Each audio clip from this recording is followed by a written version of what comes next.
Politica all the way. Politica all the way. Politica all the way.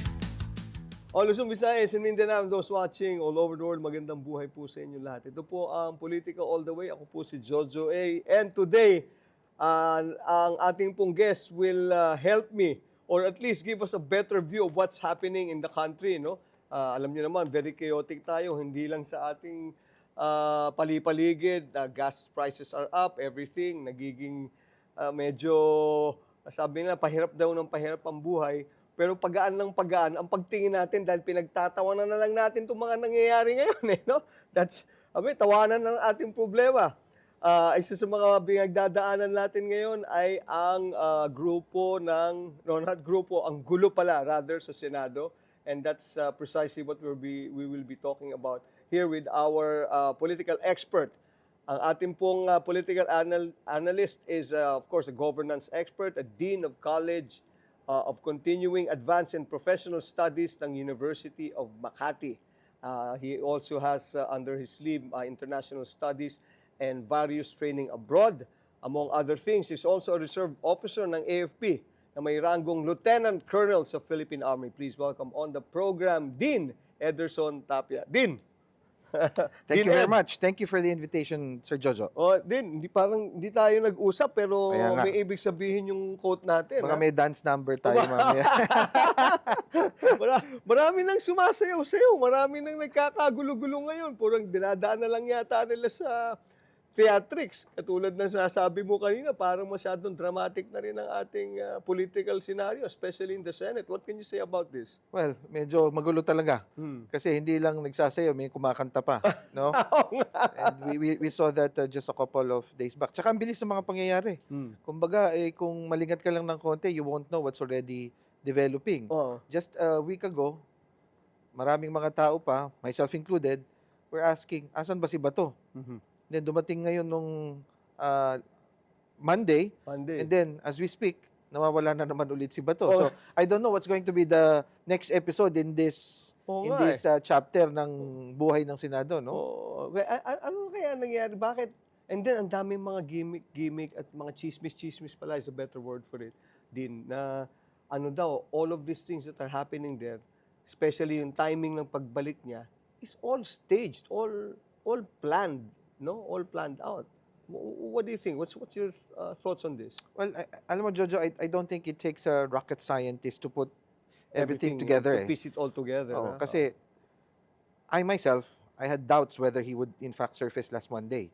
Kasi tagal niyang nagtago eh. Tsaka si Senator Bato is not exactly known for, standing up to the challenge.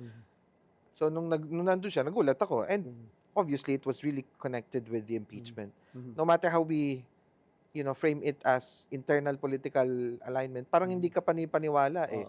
And so they got what they wanted. They had a change in leadership in the Senate at nung nakuha na yung gusto, ngayon medyo nawawala ulit si Bato. No? So medyo magulo talaga. Din, yung nasabi mo kanina, let me just para mahimay-himay lang natin ng konti para magkaroon sila ng personality background also. You mentioned he's not known really to step up and face the challenge and face the music. Yeah. Although kumakanta siya, sabi mo nga. Kumakanta, literally.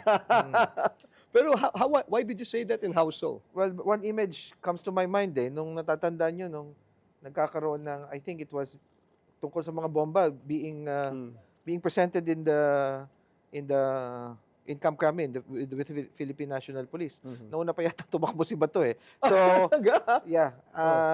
And several times na siyang tinatawagan ng mga kasama niya and he's not showing up. Kasi obviously, yung threat ng ICC warrant of arrest na napatunayan na nating totoo pala looms over his head. Kaya, I think that was a serious consideration for me. Nagulat ako personally when I saw him last Monday. Hindi, tama yung assessment mo, buti na lang you brought it up. Ngayon ko lang din na-realize yung ganun, Kasi it would take someone talaga to actually look at it from the perspective of what this person really is. Is he capable of presenting himself and face the music, ganyan? Especially, yung pagbalik niya, ibig sabihin nun, hindi lang basta, there's a hidden agenda which finally they did achieve. Yeah. Taking out the Senate or at least bringing the numbers down.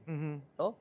Yeah, so it's quite obvious kasi we have to admit that the lead of the previous majority was very thin.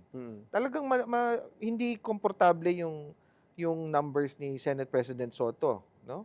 Kaya konting realignment lang 'yan, talagang magbabago as was shown nung lumipat nga yung mga ibang senador at saka they were able to establish a new majority with Senator Alan Peter as the Senate President, no? So yun yung nakita natin. Unfortunately, sana my expectation is kung talagang ang sinasabi ni Senator Bato ay he wants to remember there was a reporter from Channel 5 who asked a very important question, si Mean Los Baños. Tinanong niya, "Ba't kayo nandito?" And he had, yung meme na pag wala ako, hinahanap ninyo ako, ngayon nandito ako, wala ako. Perhaps the other question that Mean should have asked is, bakit ngayon lang po kayo nandito?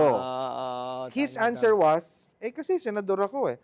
True, you were a senator, but you should have been here since November, but you've been absent noticeably. No? So that's something that he has to explain. If he's saying that, well, I don't believe in the ICC, don't jurisdiction, etc., etc., then why all of a sudden biglang nagsulpot? Because there was an objective, and the objective is to change leadership in time for the impeachment of Vice President Sara. Bring the numbers down, as we mentioned kanina, bring the numbers down na just in case magkatuluyan ng impeachment, which was na sa lower house, di ba? Yeah, and it was already transmitted yesterday habang habang nagkakagulo sila doon sa Senado. It was already transmitted yesterday. So, and question now is, ano na mangyayari? Siyempre, there's a new majority. Of course, sabi naman ni Senator ni SP Cayetano, he made the commitment to convene the impeachment court forthwith. Okay? So titignan natin yan. I don't know what it's going to happen, but more than convening it forthwith is the level of objectivity that we could expect from that court. No? Kaya medyo, when I was asked about this, ang sense ko is that it will become more difficult for the prosecution to establish their case given that the terrain is not exactly friendly to them.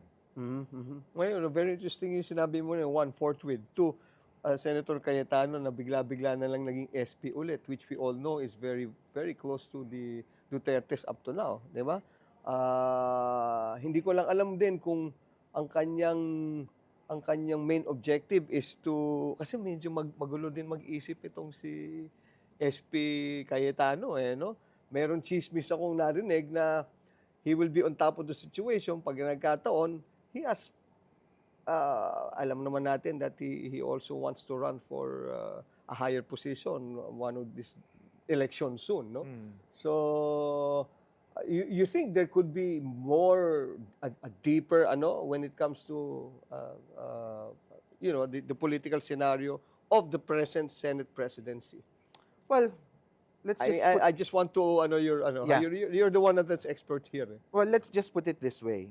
I think I would not be surprised if running for a higher position is still part of SP Cayetano's ultimate goal or long-term goal. No, he's done that before. He's run for vice president under the ticket of former President Duterte. He lost, but alam natin merong ganung objective. But I think in the immediate future, what is important, I think, based on what we've seen so far, is his relationship with the Duterte. Sa akin, hindi yan mahirap patunayan based on the developments that we've seen so far. So yan ang sa tingin mo these things that will be happening soon, yung impeachment, will there be an impeachment or this will be an impeachment just so we can say that he can say that, sige, I'm not being biased to any political party or political family. Yes, let's have this impeachment. Pero ang kanyang will be leaning towards the of course, leaning towards The acquittal. The acquittal. Okay, let's just say ganito. My sense is, I'm almost certain they will convene the impeachment court. Okay? Whether it's really forthwith or reasonable forthwith or whatever kind of interpretation ng forthwith nila, they will have to convene it. Kasi it's too bad ang optics niyan kung hindi nila i-convene eh. Ang question lang is, of course, kung ako medyo malisyosong mag-isip, will they immediately move for a dismissal of the case? Na-impeach nga. Remember that they did that in the first impeachment case. Tinapon nila virtually yung case But against because of technicality. because of technicality. Yes. But that's something that they can come up with. Again, although sa observation ko, mukhang sinunod talaga ng House of Representatives very precisely very precise. yung mandato na sinabi ng Supreme Court, no? Na magkaroon kayo ng probing questions, etc. Kaya medyo kumaba yung proseso sa House eh. Right. So, so they're going to convene and of course they would do their best to control the flow of the trial. But this is the problem now. When Senator Bato was there, physically there, they had a clear majority, kahit very thin. It's just 13, but it was a majority. Ngayon, medyo missing in action na naman si Senator Bato. If the impeachment court, if and when the impeachment court is convened, wala na sila nung so-called majority nila. Kasi wala na nga si Senator Bato. So, medyo they cannot control the flow of the impeachment trial easily as they would be able to kung kompleto sila. So hindi parang kumbaga short of saying parang they will not have the numbers that they. Pero will Bato make a difference with just one vote? Almost certainly. In fact, his vote was very critical in electing SP Alan, no, which requires 13 para sa kanila. So yung ganyang botohan is very, very critical, I think. Kaya yung presence niya or absence niya would really matter pagdating na sa numbers game. Believe din ako kay kay Senator Bato kumbaga siguro this thing that happened, Dean Ed, cannot be just a whimsical thing on their part, di ba? Hindi to on a whim eh. It means they have been thinking about this, planning on this for quite a time already. Certainly hindi yan kuan. I don't think it happened spontaneously. Hindi spontaneous ito eh. Kuan yan, pinagplanuhan yan. It did some planning on their part. Kaya medyo hindi naman ako maniniwala kung sasabihin na spontaneous yun, no? At the same time, however, I think medyo may parts pa din nung script or master plan na medyo malabo, no? Especially with what happened in the Senate, yung kaguluhan na nangyari sa Senado, because it leaves a lot of questions unanswered, no? So, right now, as we speak, di natin alam kung ano ba talaga yung official na nangyari. Alam lang natin, nagkaputukan. We don't know who fired the first shot, yung mga ganon. But that has to be answered. Kasi, can you just imagine, di ba? I agree. Alam mo, nanonood ako ng balita and I was scrolling through Facebook. We were in Al Jazeera, we were in CNN, we were in Reuters. Again, for the wrong reasons. Right. For the wrong reasons. Di ba? Kasi I agree. ang headline nila tungkol dun sa nangyari sa Senado, it's not about a grand plan for the improvement of the country. Yes, progress. Walang ganon eh. Shots fired at the Senate, etc. And then, of course, the new majority is saying they're under siege. But it's not clear who really attacked who. So, I think those questions have to be answered eh. Politica all the way. Politica all the way. Politica all the way.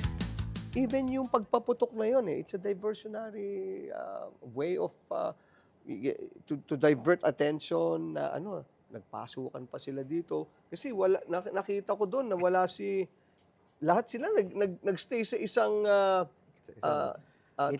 meeting room pero wala na si Bato. Di ba? Only to surface a few hours after, and then maybe to give a sense of security for those people who are guarding him in the outside. Tapos, pagdating ng a few hours later, saka na talagang nawala. Saka na nawala. So you know, hindi naman nakakapagtaka na mag-iisip yung tao na this was a diversionary tactic eh. And of course, mag-iimbestiga sila dyan, pero just as parang basic observation, pinaalis yung media, and then ang daming putok na nangyari, but asan yung mga, you know, magtatanong ka, meron bang nasaktan or whatever. And what was also particularly interesting for me was that nung kaguluhan na yon, most of the majority, if not all of the majority senators, were on Facebook Live. Ay, pareho tayo na. Oh, right. Diba? I mean, conventional thinking, isipin mo, nagkakagulo, nagkakaputukan, what would you do? Safety ka muna, di ba? Or whatever. But, you know, the instinct was to go on Facebook Live. So, medyo, di ko alam kung anong explanation doon. Hindi, tsaka pa ako, parang nakita ko naman na, on the other side naman, na parang siguro, feeling nila, all of a sudden, they were stripped of the titles and the entitlement and the security that one senator has, no? Kasi being privy also to how they are in the Senate, kasi some of them are friends of mine, nakikita ko rin yung minsan parang na rin sila parang masyado na silang alam mo all too powerful na pero biglang nagkaroon ng gano'n, hindi nila alam kung saan sila tatakbo, di ba? And that's very interesting na sinabi mo nga DinEd, kasi lahat sila nandito kami, tulungan niyo kami, ganyan. Hindi mo tuloy, it's something that is out of the ordinary for them to be acting as such, di ba? Especially at a time when they were supposed to be in danger. Kasi the narrative was, the Senate is under attack. Under siege. Under siege, di ba? If it is so, ang gagawin mo, especially in the case of the Senate President, you secure your person, you secure the people under you, you secure the senators. Not go on Facebook Live, di ba? So, medyo off ako doon eh. And they were coming up with a unified message na we're under siege. By whom? That's not clear. Diba? Kasi, and then there was, remember also that the Senate Sergeant at Arms also said, and this was quite telling, sabi niya, we are here to arrest somebody. Was it deliberate to throw the people off? Kasi, we're here to arrest somebody. He did not mention who. Pero sino lang ba yung subject of arrest right now? Alam naman natin yun, no? Because of the warrant of arrest. So, yung mga reporters, even the reporters, were also under the presumption or assumption na ang aarestuhin was Senator Bato. Right. Kasi yun yung the subject of the warrant of arrest eh. Walang arestong nangyari. Wala namang arestong nangyari, and then the Marines were brought in. Kung ikaw hindi masyadong nakakaintindi ng internal operations ng security sa Senado, mapapatanong ka, ano bang kasunod nito? Martial law na ba? Because the military was brought in. Of course, later on, we found out, hindi naman pala, because that was an organic unit of the Marines that was deployed in the Senate for honor guard duties or perhaps additional security. So, they were not really brought in because they were really from there. Right. So, yung mga ganun ba, hindi, although it was planned, medyo, kumbaga sa script, medyo may mga konting sabit-sabit na hindi klaro. May mga gray area yung script nila, hindi nila nasundan. That's my view. Speaking of scripts, DinEd, yung ni Robin at saka ni Kiko, ni Senator Kiko. Yung script nilang na away-away niyang what do you think? What's your say and what's your take on how Robin took whatever it is that Senator Kiko said or yung kanyang demeanor? How is this for you? Alam mo, Jojo, I watched the clip siguro mga 5-6 times. Hindi ko makita yung sinabing sinigawan eh. No? Hindi ko talaga nakita. Well, malakas ang boses, that is correct. Because in debates, you have to assert yourselves eh. If you alam naman natin ng parliamentary rules, if you have the floor, somebody butts in, you stand your ground if you're not willing to yield. Apparently, si Senator Kiko was not willing to yield. So he insisted, I still have the floor. That was the extent of the sigaw. mga senador naman sila, dapat siguro hindi sila balat sibuyas dun Oo. sa aspeto na yon, di ba? Kaya, Oo. and to be fair to Senator Kiko, I think he attempted to extend the hand of reconciliation Yun actually, yun na ang nakita ko rin. Sige, I'm sorry. that was rejected. Oo, Kaya, kaya nga eh. masyadong kwan eh. It's too childish for me, in fact. No? Ang Good. daming importanteng bagay na pag-uusapan, Mhm. pati ba naman yan, intindihin pa natin. Di Ano ba? kaya sabihin ni Sharon doon, ni Shawi? Message mo. Baka sumagot sa'yo. Di ba? Ano kaya maging sino ka sa Maging sino ka man. Hindi, alam mo, especially coming from you who's an expert on this and all these things na are happening now, it's really sad, di ba? To see our country, as you have said and mentioned earlier, in Al Jazeera, in CNN, in Fox News, not because of progress, not because of good things that are happening around us here in sa bansa natin, pero hindi, ganung senaryo no? Yeah. How bad will anong extent nito in our when it comes to tourism, overall view of the Philippines now? Well, obviously, no, in terms of projections of stability, medyo problematic yan. Kasi if this thing can happen within the halls of the Senate, there is nothing that will assure the general public that it can't happen elsewhere. No? That's a very secure place, supposedly. Supposed to be, yeah. Di ba? Ando ng mga senador, Mhm. ando ng mga security nila, nando ng PNP. For that thing to happen, yun, di ba? I mean, will it boost investor confidence? Certainly not. Will it lure tourists? I don't think so. But will it put a doubt on the country's level of stability? Most probably.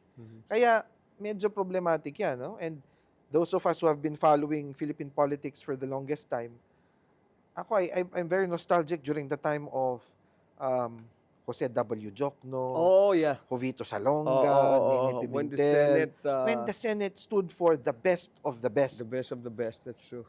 Di ba? Ngayon, puro ano na lang yun, puro nostalgia na lang yung mga ganun natin. Gone are Kaya the days kakalungkot. yung of talagang men of no? I'll just put it on a different angle. Men not of mediocrity. Yeah. Di ba? When we had great statesmen, great debaters, Yeah.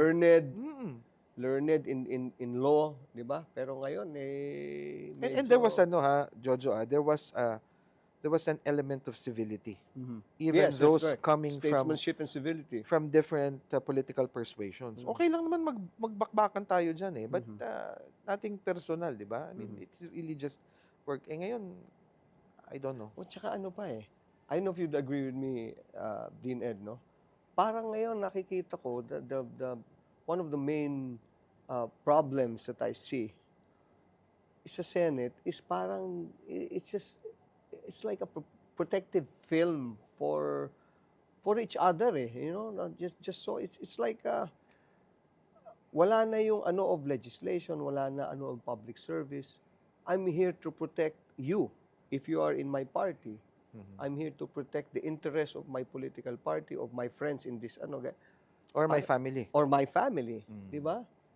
Ganyan na ang nangyayari. Well, unfortunately, I think that's a very valid observation. And perhaps there are a lot of explanations to that. Number one of the explanations would be our over-reliance on personality politics. No? We just vote people on the basis of their so-called popularity. Yeah. No? Number two, konektado din dyan is the lack of proper political parties in the Philippines. Wala man tayong political parties na talagang so-called really legitimate. It's very easy to shift from one political party to another in the Philippines. And so, kung saan mayroong political party and the political parties legitimate, stand for valid views on certain issues, then perhaps mas makikita natin yung commitment towards certain legislative agenda. Ngayon, anything goes. So, hindi natin alam kung ito ba ay gagawin ko dahil it will save my family from being, lugi sa negosyo, or it will help my party mate escape kind of liability.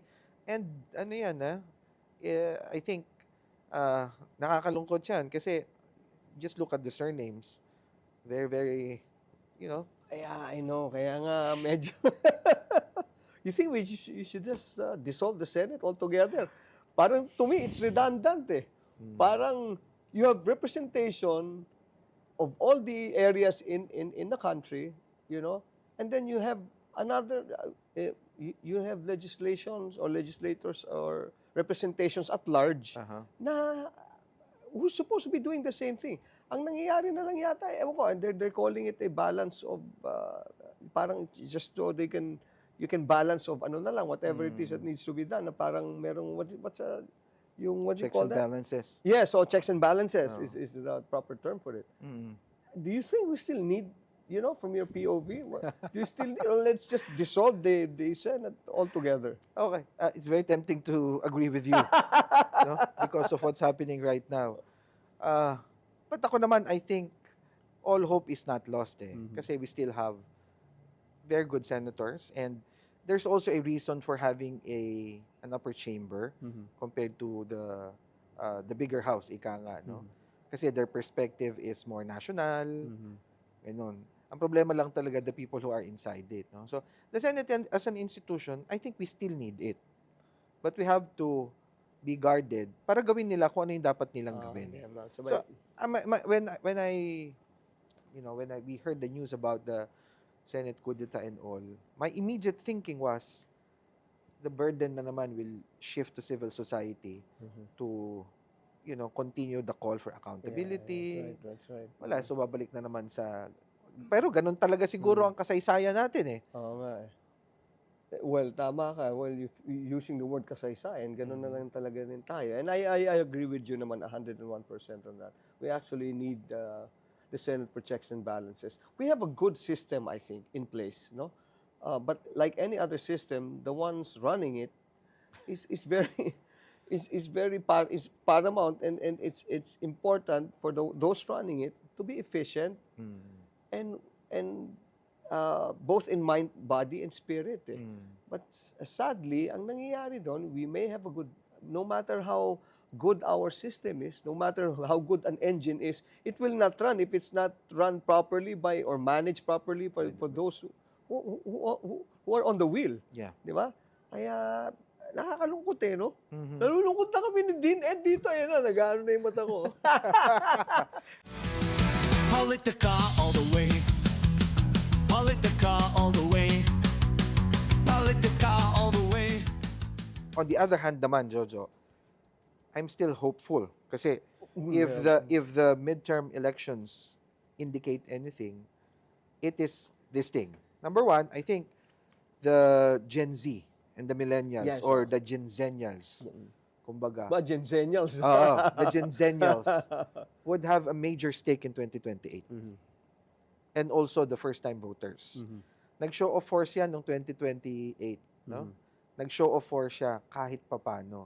And I think they're going to be a bigger force to reckon with in 2028. So, hindi naman ako nawawala ng pag-asa. No? Kaya, I'm still hopeful that something meaningful will happen in 2028. Tama ka doon. I agree too. Ano eh, si Rizal put it talaga on the dot, eh, no? Precisely. Ang kabataan, kayo ang pag-asa ng bayan. Now, to be detailed about it, ang kabataan, boto ng kabataan ang pag-asa ng bayan. So, ayusin natin. That's precisely, I put up something like, meron akong ginawa din na, gawin kaya natin, yung rap, RAP, di ba? Rap, as we know in the vernacular, is yung mga, mga ganyan-ganyan. Yo, yes, yo. Pero yung rap ko kasi stands for, you read about the R, you read, and then A, you analyze, and you see what's about yung candidate, and P, you pray for discernment. Of course. No? So that's what we all need to do, no? Kabataan man o hindi. Ang nagiging lang talaga minsan yung patronage politics eh. Yan ang talagang ewan ko nga ba, ang hirap tanggalin sa sistema natin din eh. Well, yeah, I agree with you, no? Pero ang ganda ng rap mo, ha? Ang ganda na. So, read, analyze and then pray. Very Oh. important. So, pwede ko bang gamitin din yan? It's all yours din. Okay. Oh, Sige. tsaka mas may credibility ka pag ikaw nagsabi. Pag sa akin, yes, show na lang tayo. So, but it's all yours. No, but I think it's a very useful tool, no? Hindi lang sa kabataan, kung hindi para sa lahat ng mga kababayan natin, but particularly the young, no? So, aside from yung sinasabi mong patronage politics, which is very true, particularly in certain areas in the country, no? Lakas-lakas ng patronage na yan. But there's an equally insidious threat, kung akong tatanungin, and that is the pandemic of fake news. Oh, Which we see Tama. all over the place, no? Parang nasa kwan yan eh. If you're a user of social media, as most Gen-Zennials are, you consume your news from what you see on TikTok and mga ganon. And then, without the reading part, without the analyzing part, and without the praying part, maniniwala ka eh.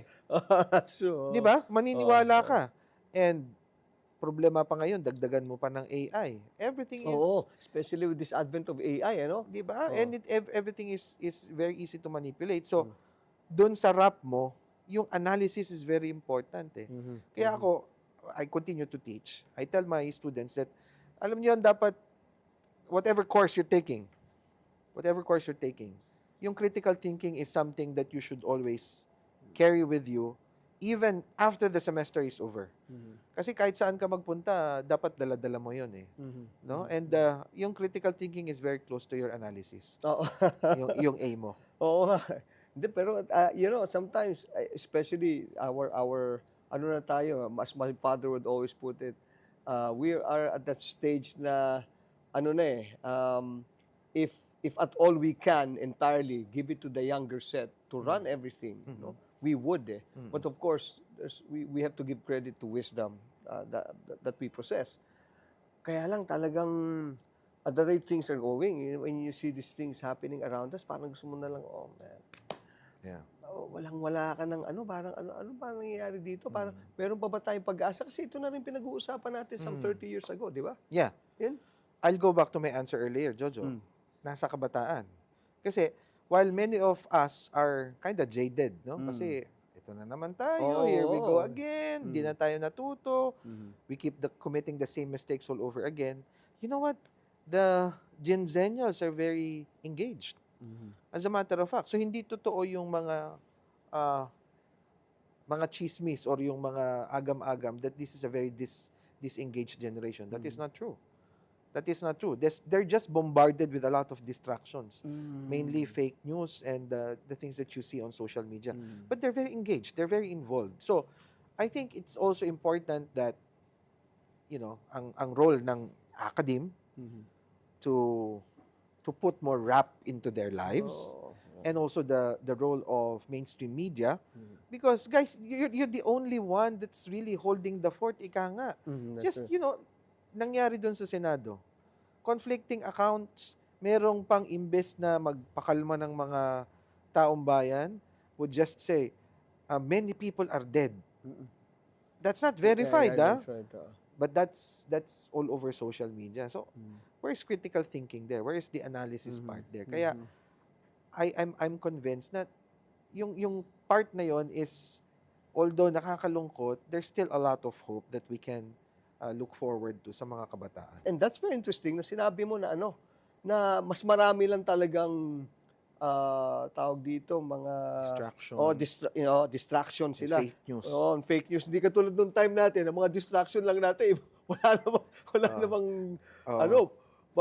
Certain tabloids lang. sorry. Nasisilim na natin. Na wag na natin banggitin. Wag natin banggitin. By subscription naman yun ng tatay natin. Now let's go back to Senator Bato.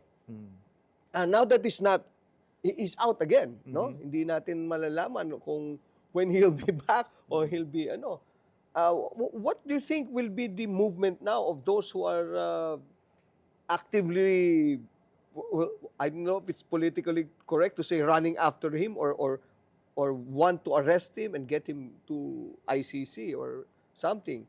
And there's a move now that I think they're doing now, yung sinasabi nila na they have to course it to the Supreme Court na para to make everything legal. Mhm. no? Na miski dito gawin, hindi, I'm not into the nitty-gritty things of things, no? Pero what do you think will be happening now to Senator Bato? Well, si Senator Bato is in a difficult position in that sense eh. Kasi if it were me, ang tatanungin ko dyan is, look at what happened in the Senate. No? The record of the Senate would be tarnished and it would be very difficult to repair it for a long, long time. No? Is my continued refusal to go with the authorities enough reason for this to happen? Kumbaga, kung titimbangin ko yun, mas okay na nakakalaya ako compared to the welfare of many people. So, he has to think these things through, no? And kung meron naman siyang questions doon sa legality ng kanyang arrest or possible arrest or the warrant of arrest that has been issued against him, I'm sure he has legal remedies and he has to pursue it. He should pursue it. But at the same time, yung pagtatago, medyo it doesn't invite confidence on the part of the people kasi 'di ba senador tayo, you're a very high official of the land. Ang i-expect sa iyo ay harapin mo yung kaso laban sa iyo. And yung mga senador in the past, may mga ginawa nila yan, nagpa-aresto sila, Of course, he has his own legal arguments, but the point is you're willing to go through all of these things just to escape arrest. Medyo yun. He has to be able to explain his side on that. Si Senator De Lima sa Senado hinuli, di ba? Sino pa ba? Senator Trillanes too. Senator Trillanes. Si Senator De Lima, I think she was asked to go out or step out of the Senate grounds and she complied with it. Lumabas siya, no? And si Senator Trillanes arrested talaga inside the halls of the Senate. Walang fanfare, walang kung ano-anong mga I wrestled my way through, mga ganon. Walang habulan sa hagdanan at may dapa-dapa pa. Walang ganon. Talagang lang. Talagang naaresto lang and then nakulong sila pareho in fact, no? Senator De Lima spent almost 7 years in prison, no? In prison. Kaya I don't know, no? That should sana lang, no? It could have been a good example for Senator Bato to think, no? Kung ano yung dapat niyang gawin. Politica all the way. Politica all the way. Politica all the way. Is it working out for the Vice President, for Sara? Or do we have, like they said, like mga Gen-Zennials now are they're the ones na merong naiisip na parang mali yata itong hindi si Sara, ano ba to, ganon, di ba? Makang mas nakakapag-isip sila and it's going to be working out better for either for the camp of Bongbong, which could be the pink or the blue, or whatever. What do you think on the whole for this? Okay, I think things are difficult and problematic for the Vice President now. Kasi remember that she's the only one who has made the announcement that she's going to run in 2028. Wala pang iba. Siya pa lang. And historically, if a candidate makes an announcement, there's a historical bump in the ratings, no? That did not happen eh. That did not happen in the case of Vice President Inday. And as a matter of fact, either nagplateau or if you believe some surveys, bumaba pa. The latest surveys, in fact, would show in the latest Octa survey that toe-to-toe, if it were a hypothetical situation, na ang katandem ni Vice President Sara ay si Senator Amy at ang kalaban nila ay si VP Leni and Senator Tulfo, the Leni-Tulfo tandem would lead by about 4%. So that's interesting development, And I think my sense is the proceedings in the House further put her numbers down. Not as dramatic as one would think, pero slowly. Kasi at some point, her ratings are maybe about 60+%, almost inevitable eh. Kaya kung ikaw, kumbaga, tumataya ka sa mga odds, mukhang talagang siya yung super liyamado at that time. Now, it's anybody's ball game. So yung yung inevitability ng presidency ni Inday Sara is not necessarily correct. And my sense is, pag nalatag yung ebidensya sa impeachment court, mas lalong magiging problematic sa kanya yon. Kaya nga, kung ako ang magtatanungin from her, to the people who are with her, they have to come up with a good defense. As a matter of fact, she has to be able to explain it.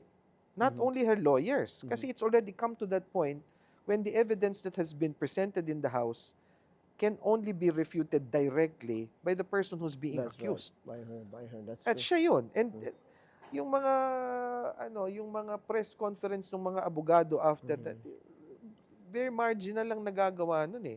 They have to hear from the Vice President herself. And if she's able to do that, I think hindi pa naman beyond salvage yung kanyang prospects for 2028.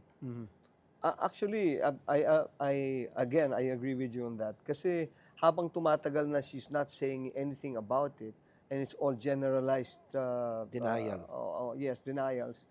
Hindi nagkakaroon ng personal connection to people, no? In fact, it's further parang nagkakaroon tuloy ng agam-agam na bakit hindi niya sinasagot ito? Kasi ikaw, sabihin ko lang nga sa iyo on a very simple situation na, Din, kinuha mo na yung ballpen ko. Sabihin mo sa akin, Hindi if it's pwede not yan, so, hindi oo. pwede, kinuha mo ballpen. Di ba? I mean, we're talking about a very trivial, but we're talking about, here grand scale of a lots of amount of monies involved, no? And people's money at that. So, for you to not to stay silent on this, medyo hindi kumbaga dapat niyang i-answer directly as you would put it, no? So, and I don't know if this is my thoughts also, if you would validate this or at least ipaalala mo lang sa akin din nun. Those who have kasi I was telling some of my friends who are close to the VP, those who have declared early in previous elections have not been too lucky to get the presidency, di ba? Like katulad nun si Villar, Binay, Yeah. sino pa ba? Yeah, I think those are the those they were all in numbers, but they were early front runners, yeah. well, they were early front runners and they had the numbers with them, no? So pero they were not lucky enough to sustain that at hanggang doon sa dulo until the end. So yung what you're saying about this, I think this could happen to her also. Yeah, well, that is a good observation, no? Empirical din kasi nakita natin yan eh. Perhaps the question is, knowing this, and I'm sure she knows this and her people are also familiar with this, bakit pa din nag-declare ng maaga, no? That's an important question. And my sense is she had to do it because they wanted to frame the impeachment case against her as nothing but political. That was the framing eh. So it was a calculated risk in a sense na, yan naman impeachment na yan, kaya naman nila ako ni-impeach is because politika yan. And it was also some kind of a warning shot to the members of the House of Representatives who were still thinking of whether they will endorse the impeachment complaint at that time. No? So, nag-declare na si Inday. So, pag tayo lalaban dito at ito nanalo, delikado tayo. That's the kind of thinking eh. Apparently, if we believe the votes, medyo walang kagat dun sa mga members ng House of Representatives yung warning shot niya. Walang Wala masyadong epekto. Oo.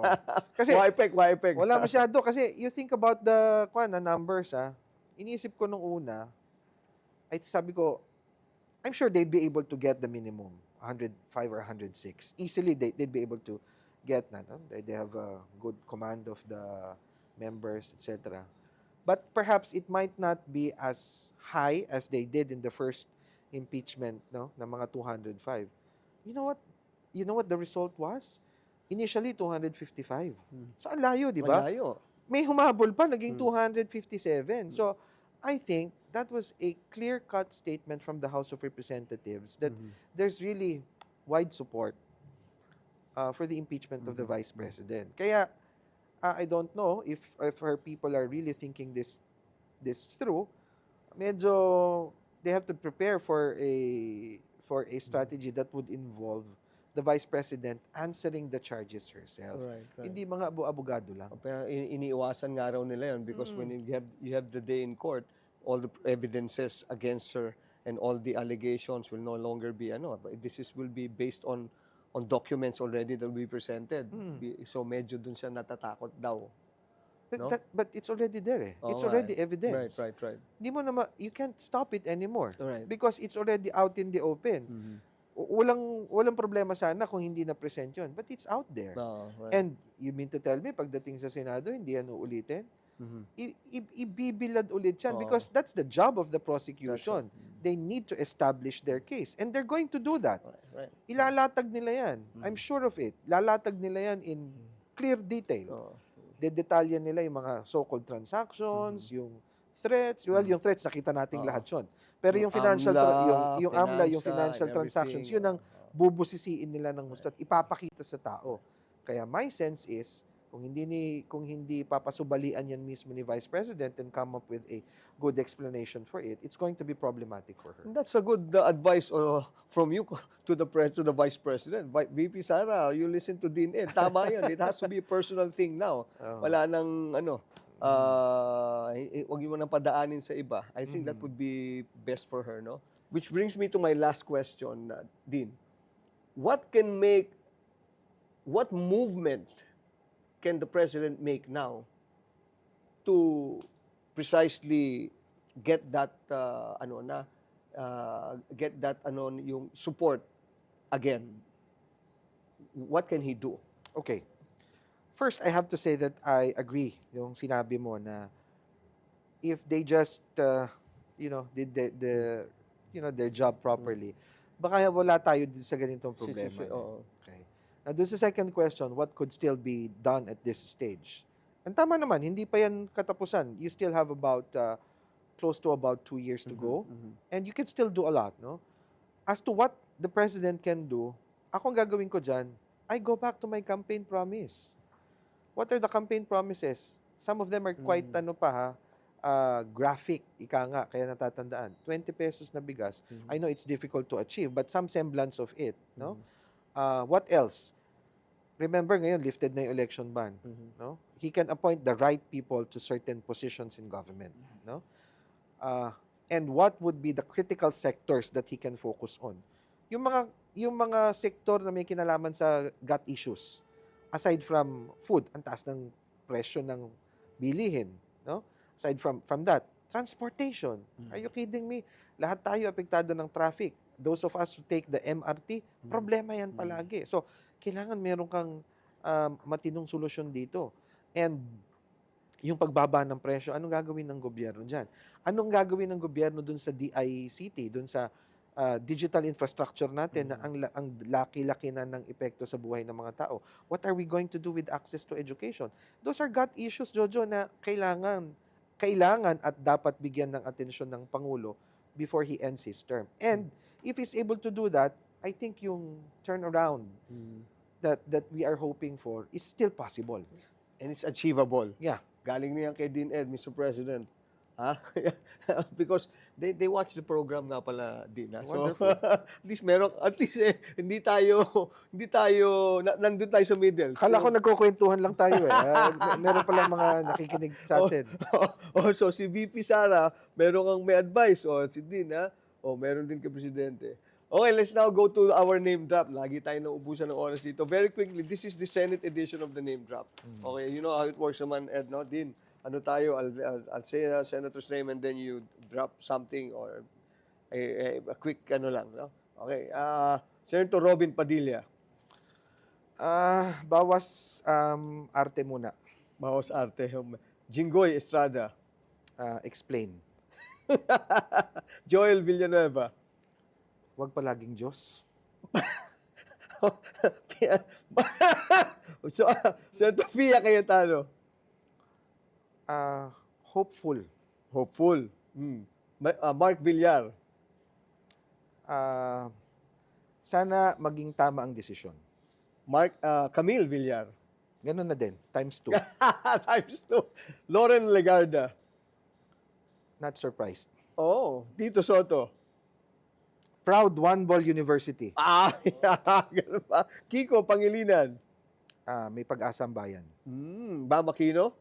Same. Risa Ontiveros. Kababaihan. Lito Lapid. We are all Lito Lapid. Oh.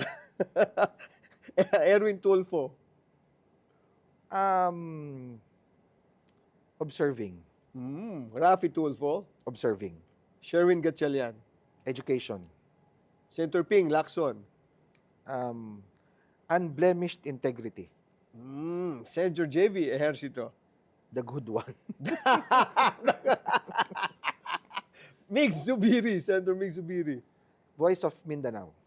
And last but not the least, Senator Ronald De La Rosa. Bato. Make up your mind. Make up your mind, sir. And make RD. Thank you very much, Dean Ed. Thank you, Jojo. What would be the best song for you to sing? If you're pagkakanta tayo ngayon, anong pinakamaganda ngayon? Just to, ano bang, when you're in a karaoke, what do you sing? Well, gusto ko sana my way, kaya lang bad for the health yan. Hindi, okay lang yun. So, siguro, let's just end with a hopeful tone. The sun will come out tomorrow. Kaya yung, sun. The sun is a very good disinfectant. Ha? Ito na, whose son? The son of Legarda or... No. The sun, the real sun. The real sun. No? Kaya kasi may mga son na di ba? Son Kaya, of di ba? May mga ganyan eh. May mga ganyan. But in this case, we're really looking at the real sun. Kaya, the sun will come out. Tomorrow. Bet your bottom dollar that tomorrow. Kaya, yung mga politiko nating di gumagawa ng tama, bukas lagot kayo sa mga kabataan, sa mga ginsennial. Tama. I agree with you. Maraming salamat, Dean Ed. Sa politika all the way. Maraming salamat po. Thank you. It's a pleasure. Politica all the way. Alright, maraming salamat muli, Dean Ed. Just a bit of recap. Pinag-usapan po namin ni Ed is, sabi niya, si Senator Bato daw, ang dapat na kanta dapat niyang kinakanta, bakit ngayon ka lang? Yun ang kanta raw sa kanya. Bakit ngayon lang daw siya nagpakita. At bigla naman daw siyang nawala. Okay? Number 2, very interesting, sabi ni Dean Ed na ang mga Gen Z and the millennials, or Gen Zennials as he puts it, is actually very involved and very engaged in the issues of the day. At nasa kanila raw po ang tunay na pag-asa. And number 3, ang kanyang kanta para sa ating bansa is The Sun Will Come Out Tomorrow. So there's still hope for the country, and we should never lose that hope and love for this country. Diyan po nagtatapos ang politika all the way. Lagi po nating tatandaan, diskusyon po lamang, hindi po ito away. Opinion, hindi personalan. This is Jojo A. Peace and love. Politica all the way.